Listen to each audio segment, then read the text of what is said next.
Centaur, your kind of company.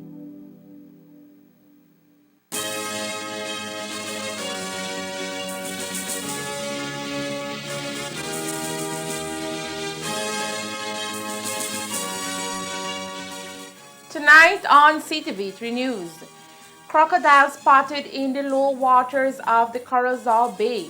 We'll tell you why you should not harm or kill the reptile. Saga over $3.1 million seized from Caribbean International Brewing Company Limited continues. And several fundraisers take place to assist survivors of Ranchito deadly traffic accident. These are some of the stories we have for you tonight in our newscast for Wednesday, October 19th, 2022.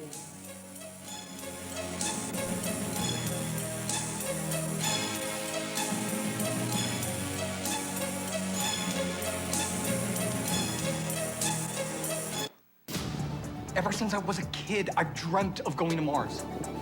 You can keep my dream alive. Come with me. You cannot, under any circumstances, leave my room, okay? Only for 35 days.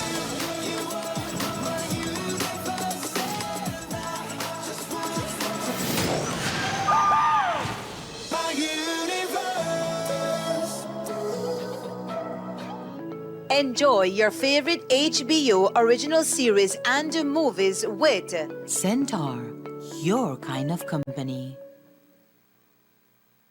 I met Alex on the plane. When I woke up in the morning, he was so alive. I think they know you're lying.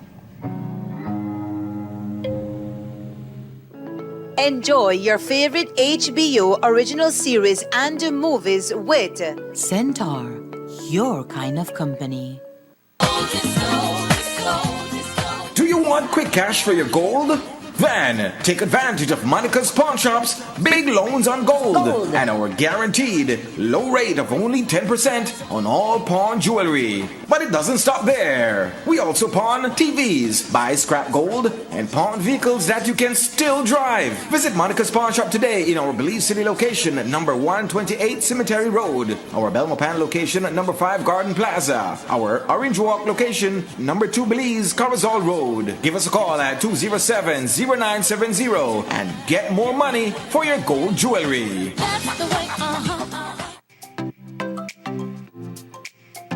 Everyone, including our elderly, needs to stay connected with their loved ones.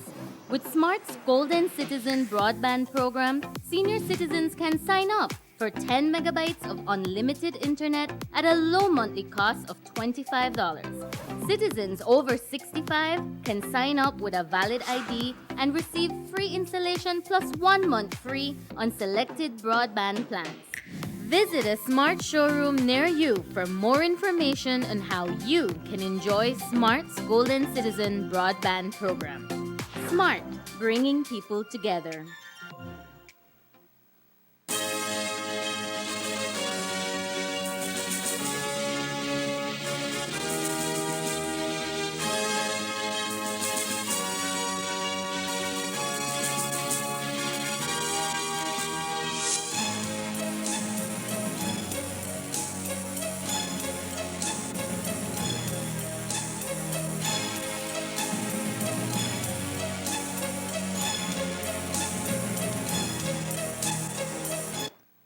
Good evening with your news, also simulcast on Fiesta FM 106.7. I am Joanna Rodriguez. Over the last few days, we have received numerous reports of a crocodile spotted in the low waters of the Corozal Bay. These images confirm the scaly reptile. Note that it is unlawful to restrain the animal in any way or form. If you do so, you may find yourself facing some serious fines. To avoid the crocodile from being harmed or killed, Crocodile Research Coalition, a non-profit organization committed to the preservation of crocodiles and associated wildlife through community involvement, education, and research, will be heading to Corozal to assess the situation. Crocodiles have been here for a long time. They were here before the first inhabitants of Mesoamerica, which were the Olmec, the Toltec, and then more recently, the Maya. And when you look at these ancient civilizations, including the Maya, which is considered to be one of the most advanced civilizations in human history, crocodiles were not feared, they were revered. And there's so many different connections with crocodiles and the Maya spiritual mythology. For example, crocodiles are the source of creation. They were so important in the Maya religion, in their cosmology, in their mythology, that it is the first symbol. Crocodiles are the first symbol of the Maya calendar, represented as the god Emish. And crocodiles were heavily revered. And now we're finding out more and more information from archaeologists that crocodiles were probably more revered than even jaguar in the Maya civilization. And there was even local Maya sites that were in the shape of a crocodile. However, you move forward into history with colonialism, and now you have a foreign civilization that is not used to these particular animals. And so, of course, to them, they're seen as monsters. They are demonized. They are something to not coexist with. They should be killed. And then when you move into the 19th century, then we have where crocodile skin became a lucrative business for the fashion industry. And this is where you almost see crocodiles going extinct all over the world. So how is it that you had, even up to the early 1900s, every body of water here in Belize, it was a sea of red eyes of crocodiles, and you had people coexisting? Dr. Marissa Telles, Executive Director at Crocodile Research Coalition, also told us why the crocs seem to be more active during this time of the year and gave us a rundown of some of the fines and penalties if one endangers the protected reptile.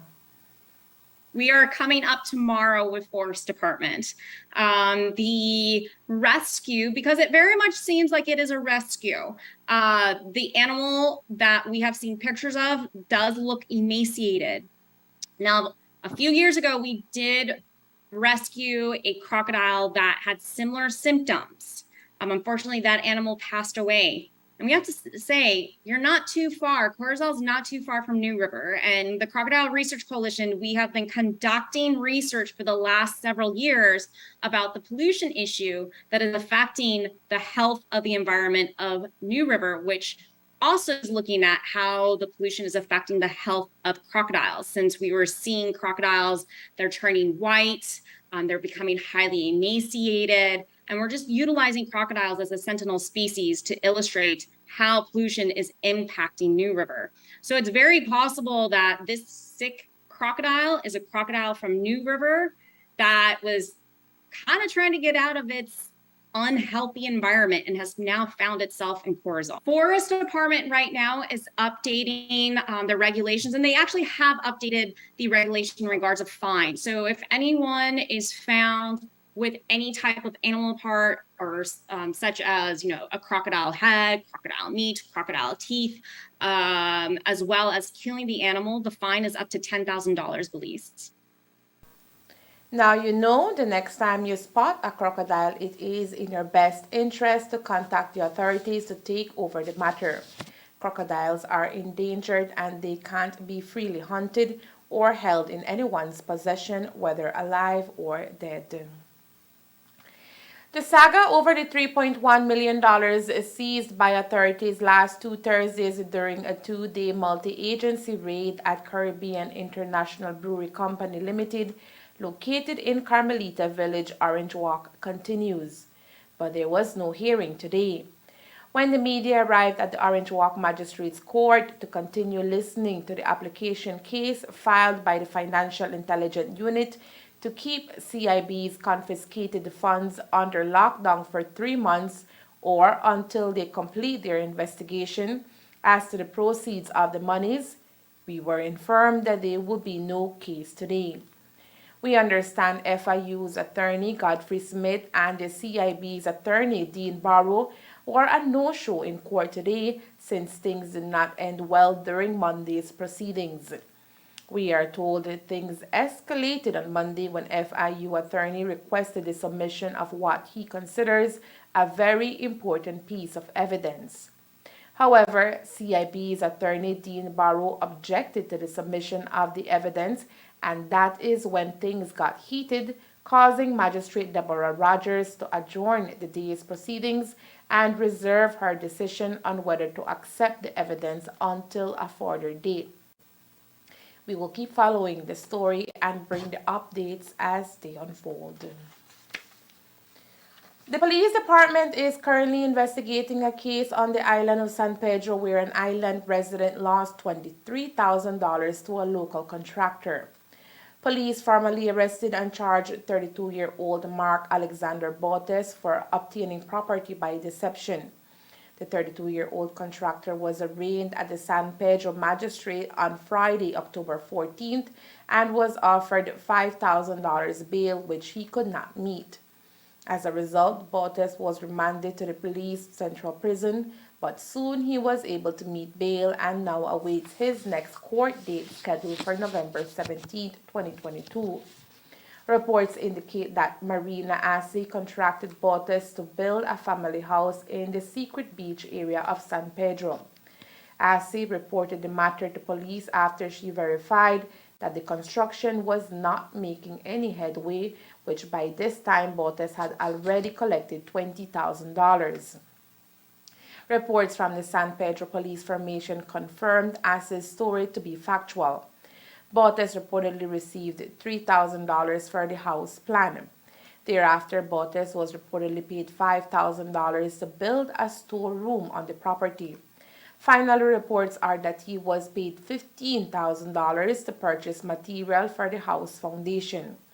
When police got involved, Botes managed to have the building materials delivered to the property, but since these were not paid for, the supplier later collected the materials. 9 holes and some squares for the house foundation was the only work done during all this time, and Botes reportedly could not say on what the monies were spent. As he provided all relative documentation to validify, Botes did not receive the monies. Coming up next, and the polio 5K run to take place in Orange Walk. Stay tuned.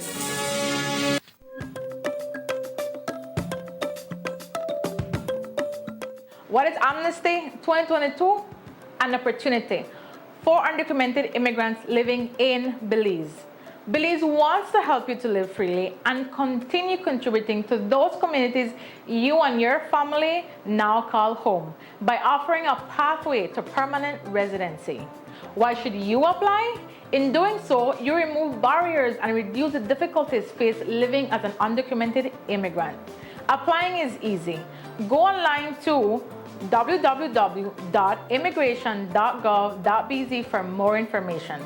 Find out if you qualify, how to apply, what documents you need, and how to book your appointment. Be prepared. The registration period will be from the 2nd of August to the 30th of November 2022. Belize Amnesty 2022. Let's continue to build Belize together.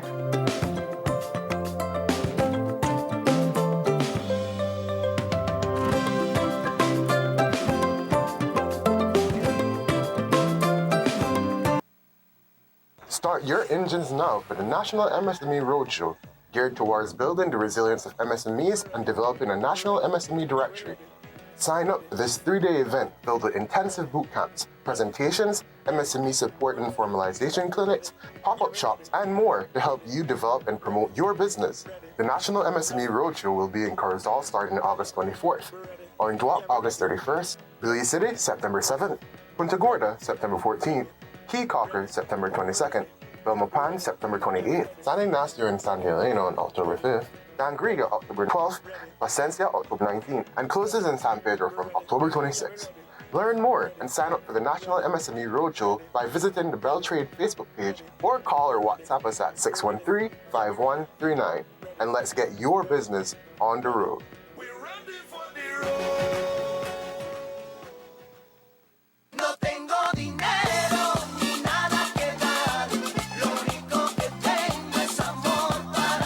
¿Quieres dinero rápido por tus prendas de oro? Entonces aprovecha de los grandes préstamos y empeños de oro en Monica's Pawn Shop. Nuestra baja tasa garantizada de solo el 10% en todas las joyas de empeño. Eso no es todo. También empeñamos televisores, compramos chatarra de oro y puede empeñar su vehículo y aún continuar conduciéndolo. Visite Monica's Pawn Shop en nuestra ubicación en Ciudad Belice, número 128 Cemetery Road, en Ciudad Belmopan, en el número 5 Garden Plaza y en el municipio de Orange Walk, en número 2 Belize Corozal Road. Llámenos al 207-0970 y obtenga más dinero por sus joyas de oro. We have been reporting for several days on the road the traffic accident in Ranchito Village that caused the death of one student who was attending Centro Escolar Mexico Junior College. He is 21-year-old Jorge Vargas. That same accident involving a mini taxi van and an ambulance landed 4 other students and the driver of the taxi at the hospital.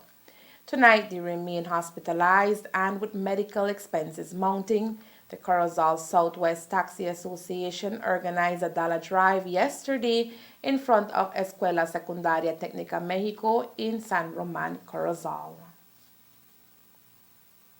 Yesterday we fundraised money to help the 3 students, 2 from Escuela Mexico and 1 from the agency, and also the taxi driver. Nobody mentions him, but he's not a member of our cooperative, but he's in the run that we have. We have freelancers here, so we are not discriminating anyone. It was only a drive. We were directly.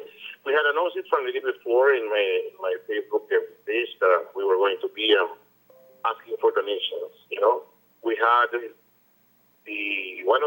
our biggest benefactors yesterday was the ex-mayor chairman from Santa Clara. His name is Morales, Amilcar Morales, and also we had a great help from the right there across the Escuela Mexico office kitchen, who they even gave us free lunch yesterday. So they were really very, very kind to us. We are going to do another fundraiser, of course, to help to see who is still in the need in a week, maybe, or a couple of weeks. It all depends on how this weather also shows up to us, because we are going to take a different approach this time. We're going to do either a marathon, a football marathon, or a barbecue sale. Another fundraiser that will take place is a barbecue sale scheduled for tomorrow at the CMJC grounds. Decided to carry on a fundraiser, and it is 2 of them we did. This past Saturday, we had our regionals at Live Volleyball competition, and there our students from architecture, which are the colleagues for our student Alia Marukin and Armando Pat, who are from architecture department. They decided to start a fundraiser. So they said, you know what, Mr. Lara, we could do a little event. So on this past Saturday, we did, for example, some botanas, some little stuff that we sold there in the athlete competition. And then for this Thursday, which is going to be tomorrow, we decided to work on a barbecue sale. For this, we already have managed to get secured 500 tickets for the barbecue sale, which is going to be tomorrow, and all of this going to the assistance of Ms. Alia Marukin, Mr. Armando Pat, and our next student, Anthony Sib, who are all part of the incident of the accident there this past week. So we are happy to have support of our staff, our students. We had our agriculture department also assisting us in preparing for this grand event, and with the blessing of the good Lord, we just hope that tomorrow we have a very good day so that we will carry on and finalize with our part for assistance of our students. The total amount collected during the drive was $1,623.04. Aliyah Marokin and Jaheem Williams were given $486.91, while Armando Pat and the driver of the Bosito, Carmelo Cow, received $326.61 respectively. Today, the Dean of CMJC, Hugo Gonzalez, told us he is grateful for the initiative taken by the Corozal Southwest Taxi Association. I would like to take time to thank the Corozal Southwest Taxi Association because they carried out a collection for our students, for young Jaheem from Belize Adventist Junior College, and also for the taxi driver that was injured in the accident. So that coming from them speaks a lot, and the association came into our school and we welcomed them and we had a very productive conversation, and they also care. And it is very much important that we mention that as much as we in the school community and other communities felt the pain of the accident, they too were sympathizing with all of us, and for that we are very grateful.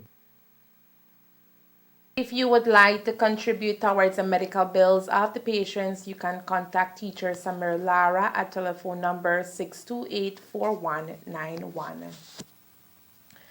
The incident that claimed the life of 21-year-old Jorge Vargas has triggered the students and staff at Centro Escolar Mexico Junior College to engage in a safety traffic campaign this coming Friday.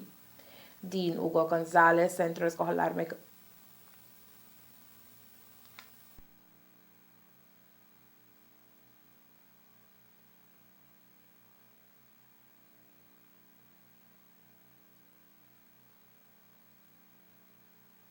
Compound what Mr. Lara and his department are doing, some other teachers also got together and came up with this idea that we are going to execute a traffic safety campaign on Friday of this week. The campaign will involve us, we will have a checkpoint whereby we are going to issue safety tips to drivers. We have fabricated endless amounts of stickers, and anyone that passes through, we are going to ask them permission to stick some very small safety tips on their vehicles, on their windshields, as a reminder that Centro Escolar Mexico wants them to be safe on the road. And at the same time, while we're carrying out our safety campaign, we're going to be asking anybody that wants to donate to the cause of helping our students that they can come and do so. We are getting assistance from the Corozal National Transport Department in this venture, and we're going to have our teachers, some of our teachers out there, some of our students, and so this will take place from 8 a.m. up until 12 noon. Having a sustainable agri-food system that provides a variety of sufficient, nutritious, and safe foods at an affordable price to all, so no one suffers from any form of malnutrition or hunger, is priority for any country. The foods we choose, produce, prepare, cook, and store make us an integral and active part of how an agri-food system works, and we can create a change by producing what we eat in our own backyards. And that is exactly what the Northern Maya Association tends to do. They want us to go back to our ancestral days and start planting what we eat. Their first step towards this goal was to teach persons from Sardineja, Shunush, Progreso, and Copperbank about what is available right in their backyards and surrounding areas that can lead to food security and traditional medicine. On Saturday, the 15th of October, we held a workshop or a capacity building session entitled Unlocking Plant Resources for Food Security, Food Sovereignty in an era of climate change.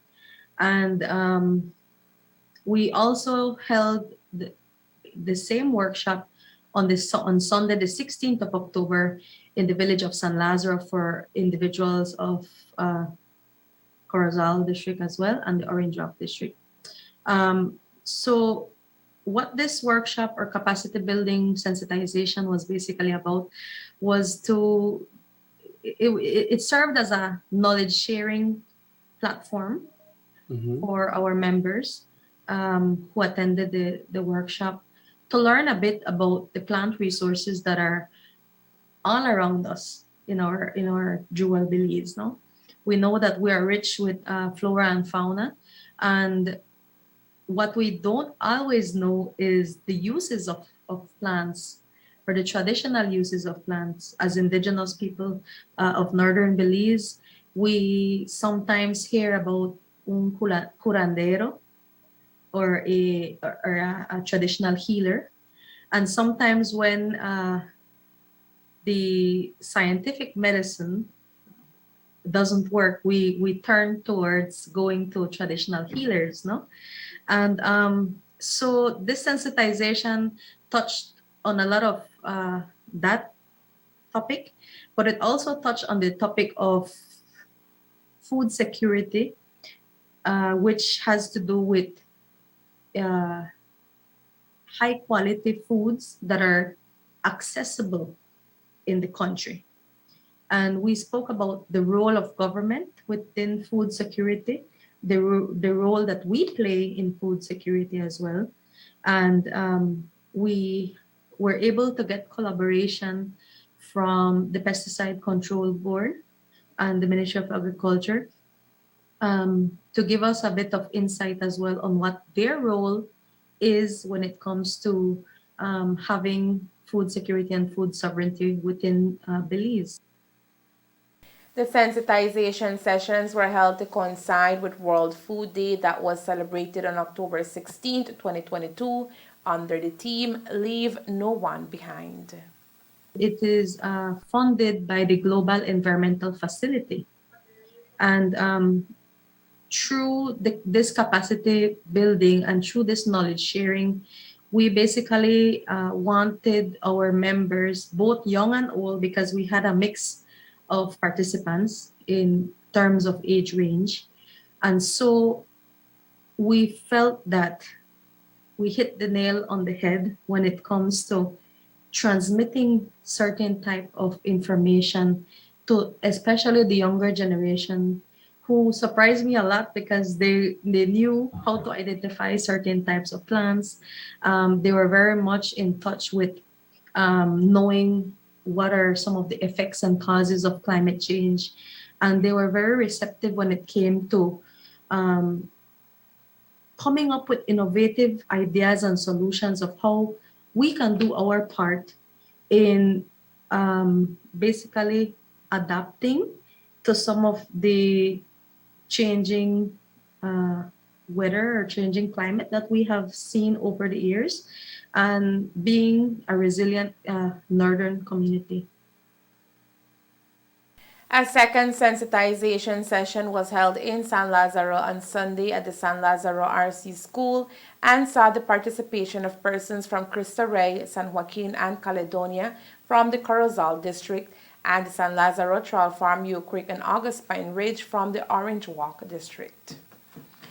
The Rotary Club and the Rotaract Club of Orange Walk have several philanthropic initiatives, one of which is to eliminate the polio virus.